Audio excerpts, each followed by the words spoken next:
इनके लिए मुझे राजेंद्र जी ने बताया कि ये मतलब इनका जो पढ़ाने का तरीका बहुत अच्छा है, तो हम इनके साथ दूसरे टीचर्स को बिठा करके काम करना चाहते हैं। और ये सही बात है, मैं किताब में कोई चीज़ पढ़ूंगा ना तो उतना नहीं सीख पाऊंगा जितना मैं किसी को काम करते हुए देख करके सीख पाऊंगा। ये बिल्कुल फैक्ट बात है। तो इन्होंने क्या किया था, राजेंद्र जी नाजिम प्रेम जी वालों का मैं धन्यवाद इनको देना चाहूँगा। बैठ जाओ ना आशीष जी। कि इन्होंने क्या किया कि इनको बुलाया और फिर हमने पूरे पीयू क्षेत्र के टीचर्स को बुलाया। एक पंचायत और थी अपने पास, रानोली वालों को बुलाया और इनसे बच्चों को एक क्लास बिठा दी पढ़ा करके। और जिस तरह से इन्होंने बच्चों के साथ काम किया ना वो सब टीचर्स ने देखा कि भाई कितना अच्छा काम कर रहे हैं, कैसे काम कर पा रहे हैं, बच्चों को कैसे जोड़ पा रहे हैं। एक मैं साल भर मेहनत कर लूँ लेकिन बच्चों को नहीं सिखा पा रहा। और एक टीचर ऐसा होता है कि एक महीने में उनको सब कुछ सिखा देता है। वो तरीका होता है, सबका अलग अलग तकनीक होती है कि सिखाने की। देखो तो ये जो वर्कशॉप होती है ना, ये वर्कशॉप यही है कि आप खुद का देखो। मैं तो देखता हूँ कि अपने शिक्षित समाज है, समाज को मार्गदर्शन देने वाले, समाज के दर्पण हैं अपन। तो हम पहले तो खुद का आकलन करें कि मेरी कमियाँ क्या है, अच्छाई क्या है।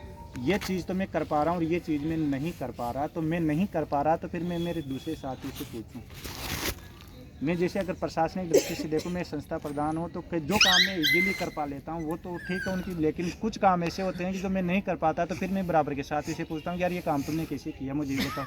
कि हम इस तरह से दूसरे टीचर्स को सामने रख करके अपन यहाँ जो 2 दिन, एक दिन निकल गए, एक दिन बचा अपने पास आज, तो अपन बैठ कर के इस तरह से सीखें। ये कह रहे थे कि आपको कुछ लाइब्रेरी से बुक्स इशू करवा करके जो भी वर्क करवाना चाहेंगे वो करें आप। और अगर कोई टीचर आप में से इस पूरे ग्रुप में से कोई अच्छा काम कर रहा है, तो जैसे ये जय किशनपुरा वाले सोशल मीडिया के माध्यम से उसको प्रसारित करते हैं ना, तो अब जब एक क्लस्टर बन ही गया अपने 5 ही है शायद, कुछ के माध्यम से, कुछ पीपीटी के माध्यम से उसमें शेयर करते रहें तो वो एक दूसरे की हेल्प कर होती रहेगी इस तरह से। ठीक है ना। ये वर्कशॉप तो हो गई, अब तो होनी थी जो इस सेशन की तो हो गई। अब जो भी होगी वो नेक्स्ट सेशन में होगी, इसमें तो हो नहीं पाएगी।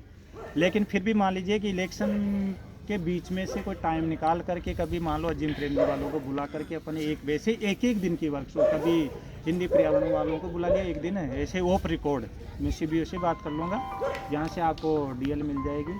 और कभी इंग्लिश और मैथ वालों को बुला करके उसको रिवाइज कर लेंगे अपन, जो यहाँ 2 दिन सीख करके जा रहे हैं और उस पर कितना बच्चों के साथ काम कर पा रहे हैं और काम सही ढंग से जितना जो जिस उम्मीद के साथ करना था वो कर पा रहे हैं कि नहीं कर पा रहे। और मान लो कोई प्रॉब्लम आ रही है तो उसको वापस शेयर करें अपन, और जो कमियां हैं उस कमी को दूर करें अपन। मेरा तो बस इतना सा ही निवेदन है देखो सभी लोगों से।